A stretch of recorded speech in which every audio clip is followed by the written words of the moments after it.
I am so excited. This is the first episode of the Jump Tapes. It is stories of people that were unpacking that made strategic jumps in their careers.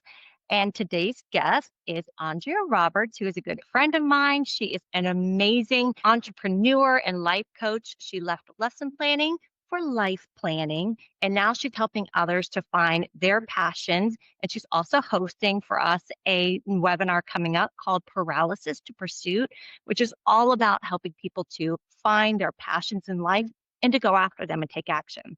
Andrea, thank you so much for being on this. I'm so excited to have this conversation with you. Thank you so much for having me, Pleasant. I'm really excited about this. Me too. So let's dive in. Before we talk about what you're doing today and what you've learned, all those good things, I want you to take us back to that moment that you realized that you really needed to make a career jump. What was that like for you to actually get you to think, I have to do something so different? So, really, what it came down to actually stemmed from my own health. I had some health challenges going on, and I knew that if I stayed where I wasn't going to get what I needed to actually physically get better. So, it started there. And then it moved from that to as I was still in a very similar place with that teaching from home instead of teaching in the public school system. I also realized that as much as I love teaching, one, I had my own children. At this point, I had my own children and I wanted to be able to still be able to pour into them. But there was just, it almost felt like if I could give it like a description, an empty tank, like something was empty and I didn't understand what that was because I still had such a passion to teach. But I felt that there was something shifting and I just didn't know what I wanted to do next. So it sounds like there was just such a misalignment that was starting to come into your life, and it was from health, it was from life, it was just things. It wasn't about that you hated your job or that you didn't like what you were doing. That's It didn't fit. How'd your family handle this? I mean, you were obviously you were dealing with health things, you were dealing with trying to manage everything in life. How did your family support you? So I've been very blessed to have a family that's always been very supportive. And so that was very helpful. And I think it came to a point where I was trying to do it all Yeah. and realizing that this is not sustainable. And so something had to give because I did, again, my health was getting back on track. I felt like I had better handle on that.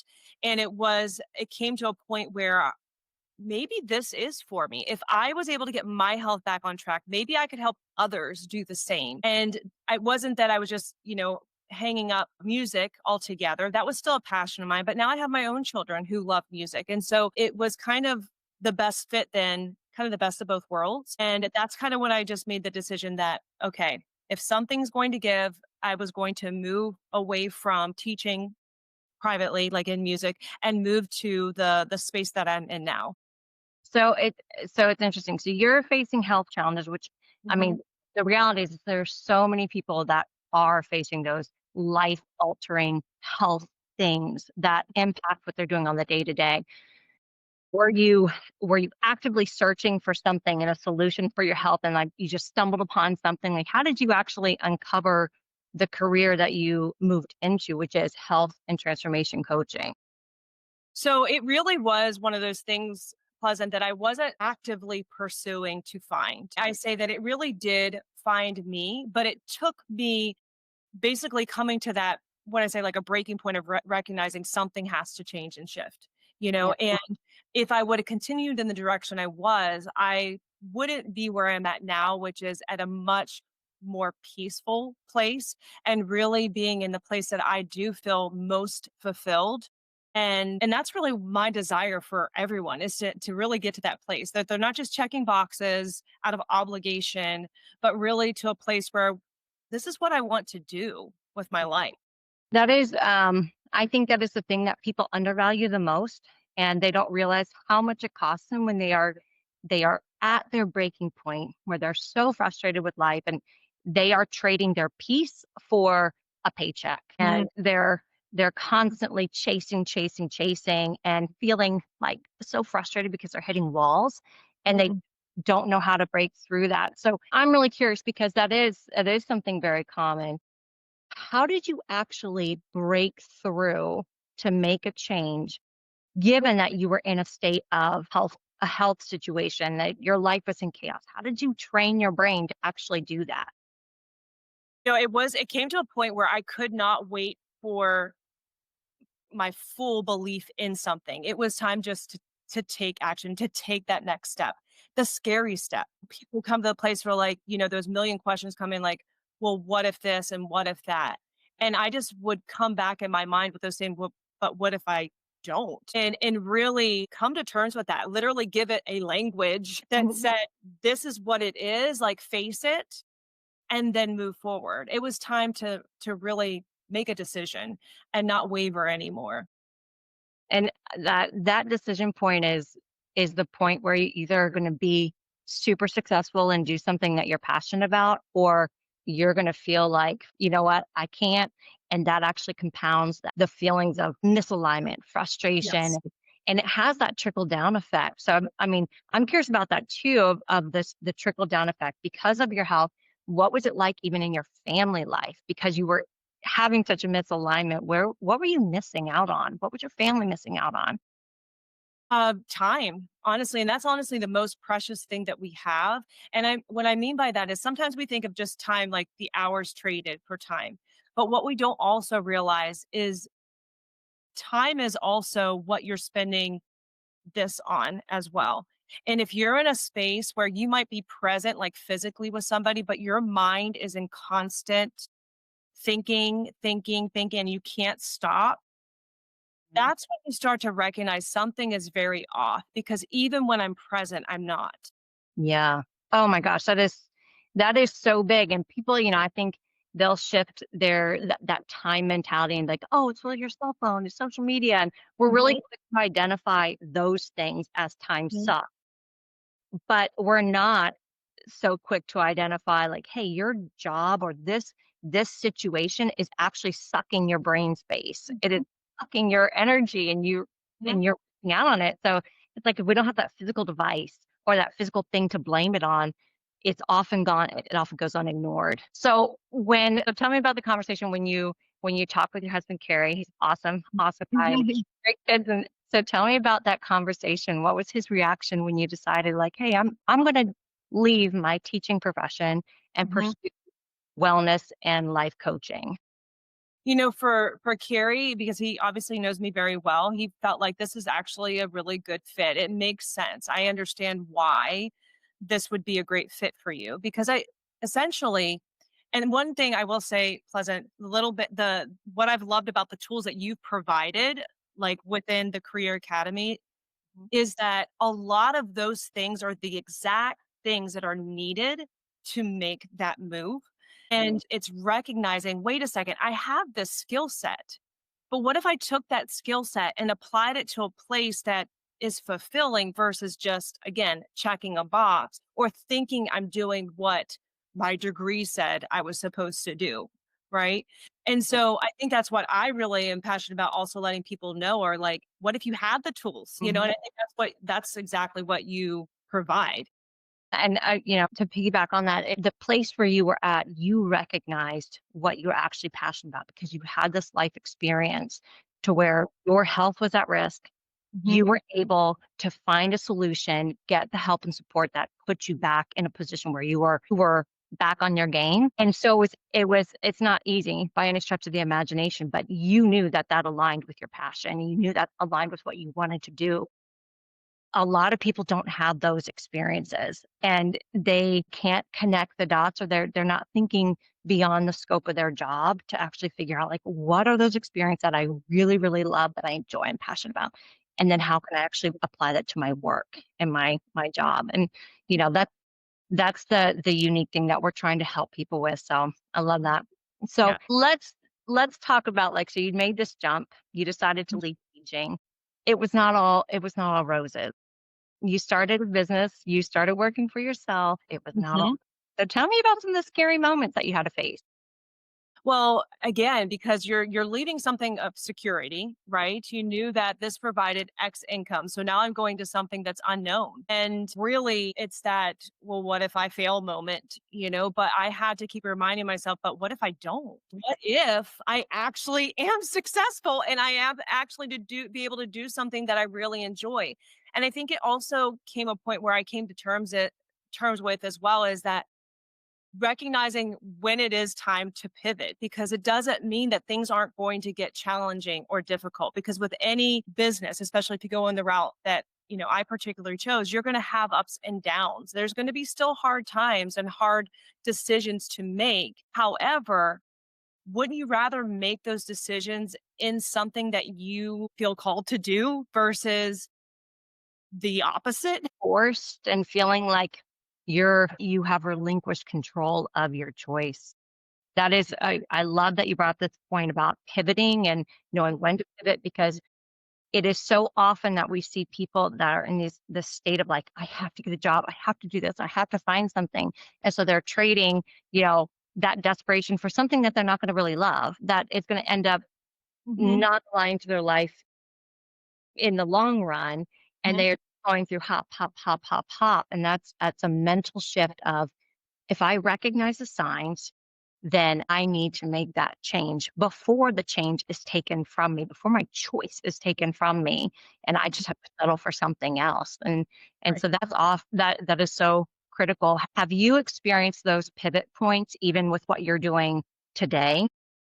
Absolutely. And that's the thing, that when I decided to go the direction I did, I wanted to make it very clear just within myself that I would never be in a place where I've had this, I have to, like, the obligation of just staying because of something. And that's been very difficult because, again, when you're passionate about something and you really want to see something go in the direction that you believe it should go, you also, in that space, especially when you're in the field that I'm in now, you have to be willing to pivot and recognize that there are going to be times where change is needed. And so absolutely, that's been something I've recognized. And that kind of actually even brought me to where I am now of, yes, I love helping people in their health, but I also am very passionate about helping people find what they feel most called to do, even if it means something different that it's not about me, right? It's not about what I want, but it really is more so about what they've been called to and their purpose. And that calling is, sometimes it's something you have to work towards, and I mean, we're very fortunate. It's like we're in this space where we're doing what we love and what we're called to do, but sometimes, there's been times in my life where I've had to be in a job or a career that I knew was not the one that I wanted to stay in, but I had to also then create the parallel path of how to make that change and how to transition out of there, because then, if I didn't, I was going to feel frustrated and stuck. And so I Mhm. think that's a really important thing with the pivots, is that sometimes you can't always just, completely take a different turn and leave what you're doing and go to something else. Sometimes Right. you have to put the plan in place, and it takes time, but it's Mhm. ultimately in the end something so worthwhile and so valuable to do. And Absolutely. so Absolutely. I would love to hear. Once you changed and you moved into this role, do you remember that first moment where you were like, man, this is like a success moment of, I am so happy that I made this change. This is validating my shift and my pivot. Absolutely. I can remember it like yesterday, actually. It's a very good friend of mine who was really struggling in her health as well. And when she had reached out to me that um, it's working, like the plan that we had put together is actually working. She was seeing better results. That was the absolute best feeling, knowing that, it wasn't me per se, but I had a role in getting her to this better path, right?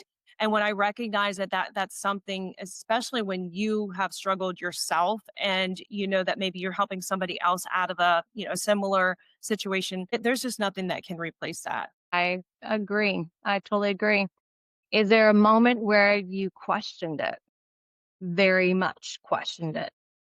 I don't know if I would say I questioned the shift that I made per se, because it really lined up with also what I love to do is taking those same skills, you know? If anything, if I questioned it, it was more so, but you didn't go to school for this. Mhm.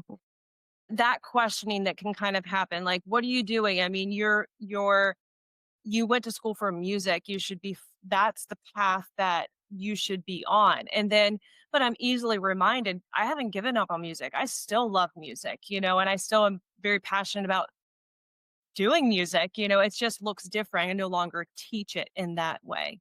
It's not the moneymaker for your Ex life. Let's be clear, making a career change is so valuable from a mindset perspective, but it's also important that's making us some money too. So I mean that's one thing that you have to evaluate is whether you can financially do it or not. What I've found is that the things that we're most passionate about, we actually figure out ways to work harder and smarter to get to the end result, which is, hey, I gotta feed my family, I gotta take care of them, I gotta do, that's a real thing for most people. We're not in the top where that's just no problem at all. So that is, I think, a side benefit is that you will actually get to your goals faster when you make those changes and you Mhm. actually align. You want to do what you're what you're called to do. And Right. Absolutely. have a process that you go through when you are making big changes or making these big decisions of like, hey, I need to change, or what is it actually that you teach your people, the people that you're coaching when they're making changes to what's your process like? So I would say the biggest thing is to recognize we all have stories in our head and really recognizing is that truth or is that a story? You know, because sometimes it's a little of both. And if we don't actually come to terms with what's spinning in our mind and what that's the very thing that could actually be holding you back from success. And so really getting clear on what that is because I always say without clarity you can't have consistency. If you are not clear on actually for one what you're wanting to accomplish, well then it makes sense to why you're struggling with the plan, right? So it's really clearer on why you're actually even doing what you're doing in the first place. And I will be honest, on the times where I have lacked clarity, that's when I find myself very easily following back into like a paralysis where I don't know what to, what kind of shift to make next. And I'm talking about in like more of the micro decisions that we make, right? Not just on a macro Yeah. level. And that's where I would say is most critical is really getting that clarity because once you have that, then the decisions we make can really are going to line up with it. I agree with you, and it makes me think, I mean, because you're in the health space. My husband's in the health space as well with what he does, and it's the people that want to make a healthy lifestyle change, the ones that really focus on it. Like, I want this to be a lifestyle change versus I want to like lose some weight real quickly and get skinny or whatever. It's like those are that's the biggest differentiators. If you don't have a clear vision of why you're making the change, not just for the outward exterior, but like the actual benefits, it will go by the wayside.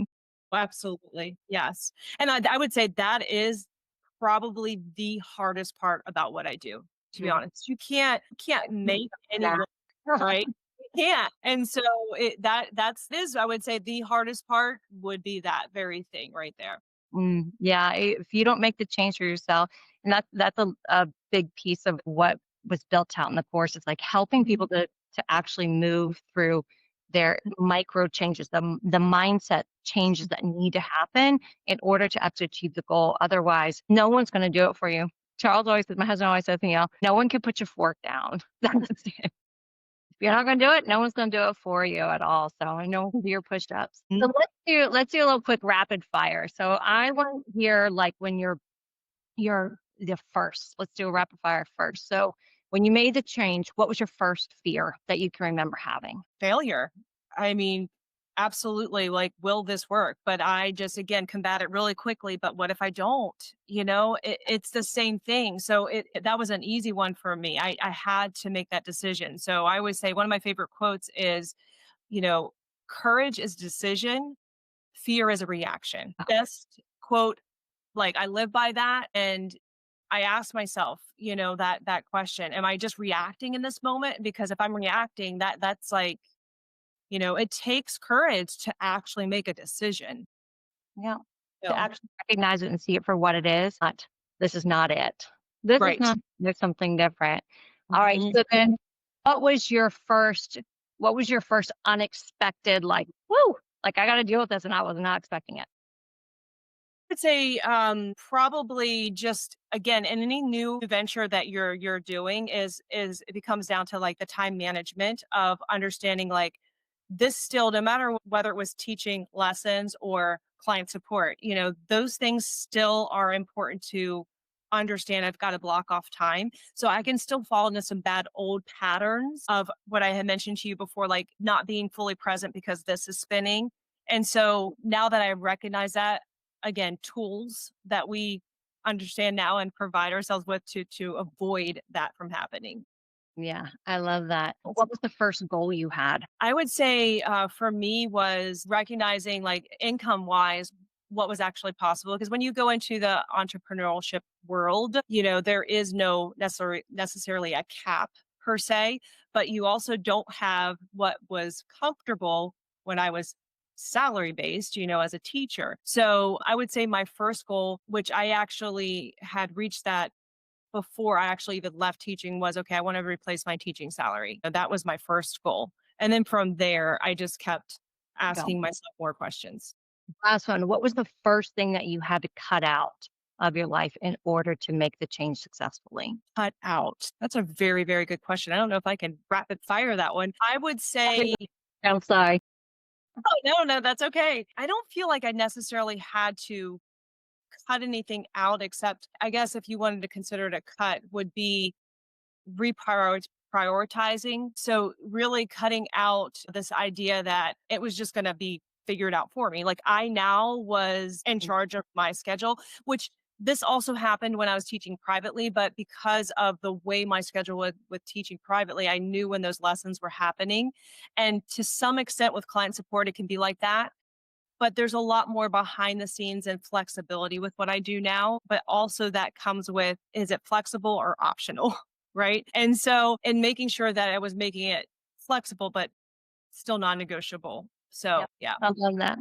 I love it. Let's talk about you today. If you were to tell your teaching self and give her a snapshot, what would be the skills that you would tell her, like, hey, because you have this, you're going to be successful in this? I would say for what I do now is because you have a heart to truly help students. So for instance, it was the music field, right? And if a student come to me and they really wanted to prove X skill, and that's what I was working with them, is I feel like what makes a good teacher is not just the fact that you're giving orders, but that you actually listen to what your students desire most. So I always said that it wasn't just about a curriculum that we were going to kind of go through, but I really wanted to match up with what they desired their outcome to be. Yeah. That same skill set really really flows nicely to what I do now is because I'm asking those people, what is it that you really want to accomplish? Where do you want to end up? And let's create a plan that's going to get you to that specific goal. So that's transferable right there, that skill set. Completely. What do you think when people are talking with you, when you're asking them to do that type of an exercise? Do you have a lot of people that are really clear with it and they have like a purpose, or do you find that you're still even coaching them on here's other ways to build those goals, here are things that you should be thinking about? Where do you find people's comfort level with answering that question? Most people are very surface when they answer a question first. Yeah. Right? And I Yeah. always one of my favorite, it's not a podcast, but there's a video. The 7 layers of why is really it takes 7 of asking the question 7 times, the same exact question based on how they answered the previous one to really get down to the root that's gonna actually get them to move and make a change. And so I would say if we stay surface, you can pretty much guarantee they're not going to get where they need to go. To that point too, I mean, that is a big belief of mine as well. You don't need to have a broad spectrum of things that you want to change. You need to have a very deep funnel, because Mhm. part of that funnel at the very bottom is the personal tie to it. So it's like when I talk with people about career change, like, oh, I want to get into remote work. Why? Why do you want to do that? And it's, oh, because it's more flexibility, it's this and this. And, that's all like surface. But when you really get to the heart of it, because, I I want to be able to attend my kids' games. I want to be able to, spend time with my family in the evening and not sit in traffic for 2 hours a day and all those things. And it comes down to a very personal level. And that's when you feel very motivated to actually do something about it. For me, Absolutely. I like working with my favorite coworkers, my 4 dogs. That's why I like working from home. Best coworkers. I will. So for you now, what does success look like beyond your bank account? What does success look like for? Peace, peace, getting to a place where I'm not motivated by like the grind, the hustle, the next. I think it's important to get clear on what you actually desire most. And sometimes that can be, again, people are can get stuck really even knowing what they want. And I've been there, and so I would say the place that I am now is being at peace and being able to, again, make those decisions without feeling like it's a have to obligation, not enough. The same place that I was, even in my music when I was teaching, it was okay, what next can I do? How can it was a constant. And I'm not saying that you don't want to pivot. I'm not talking about pivoting. I think it's actually really important to recognize we do need to pivot and for different reasons, right? But also just being at a place where I'm fully present when I say I'm here. Yeah. Yeah. Yeah. You're not giving surface level words. You're not giving platitudes. You're there. And I think Mhm. I know we're very similar with the way that with the way that we value our, parent styles with our kids and all that stuff. And Yeah. I know for me, I want to demonstrate to my girls, to my daughters, what it looks like to be an independent, strong female working woman that go after her goals, but also knows how to unplug and disconnect and be present with the family to support them Yes. and to be that Yes. mom, outside of just a working. That's the working mom is not me. It is the mom that I am to those girls and how I show up Mhm. for my husband. So I know that's a huge one for me, especially too. Absolutely. So tell me a little about you're going to guest host the webinar from paralysis to pursuit. What's at the heartbeat of the session? What will people learn when they're I think the biggest thing is recognizing. I think we all can relate to being stuck at some point, but sometimes we don't really understand why. And so being able to dive into the reasons why that may be, because once you have again clarity on the reason why you may be stuck, it's easier then to take those steps forward. It's kind of be like, okay, right now I'm in quicksand and I feel like I'm sinking, but once I start to understand, it's like little by little you start to actually be able to lift out of that. And I think that that webinar will give people some tangible tools to say, okay, here's why I've been where I'm at. Now, what do I want to do about it? Right. I love that. And the why piece is like if people, you know, that reflection piece, that understanding is actually the unlock to not making the same mistakes that you've done before and to actually creating a plan to ensure that this path is going to be one that does not have the same outcome as the one that I was in before. But Mhm. people, I found that it's really hard sometimes for people to sit down and take that moment and figure out those things, because there's so much chaos. There's chaos in the mind, there's chaos in life. And it's like the introspection is so critical. I love that. Mhm. So in closing, and I love having you on here. I'm so excited about the webinar. I'm so excited about the things that you're going to be helping our our students that are going through the course with. But give your 30 seconds.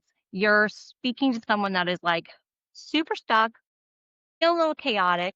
What would your encouragement for them be, and an actionable, tangible step to just take to feel a little better today? Absolutely. I would encourage them to get quiet, find a quiet space and pen to paper. And there's something about writing something down, actually getting it out. But what is going up here? I can tell you right now, if you are in a place where you are feeling stuck and you are feeling overwhelmed and not sure what to do next or how to move forward, the very first thing I like to call it a brain dump. You Mm. need to recognize why this is so busy and it doesn't even give you an opportunity to think. Get that out. Again, give that language so that you know what needs to pivot and change and how to best navigate forward. But until you take that step, until you get very clear on what it is that's bothering you, why you feel misaligned, you're not going to know the direction you need to go. Yeah. So just starting there, that is huge, huge. I am all for it. I'm a pen and paper girl too. And I know there's been many times in my life where I've been able to say things and then, it sounds super jumbled when it's coming out because Mhm. in my mind, I know what I'm trying to say, but it doesn't really make sense when I'm relaying it. But it is that process of writing things down, taking the Mhm. time to be clear about it. So I love it. Well, I want to wrap up the session again. Thank you for coming on, and I look forward to the webinar. The details below when we get this posted up. But for all those out there, Roberts, amazing life coach and support. But check out the Career Jump Academy courses where we take you through these same strategies that we've used to make strategic career moves that have ultimately taken us from a place of feeling stuck, of feeling misaligned to fulfilling and pursuing our passions in life. It's not something that you should be doing alone. You should do it with support and you should do it with a roadmap that's been proven out to work for other people. So thank you again. And I'll look forward to hearing more from y'all. Yes, thank you, Pleasant. Thanks, Andrea.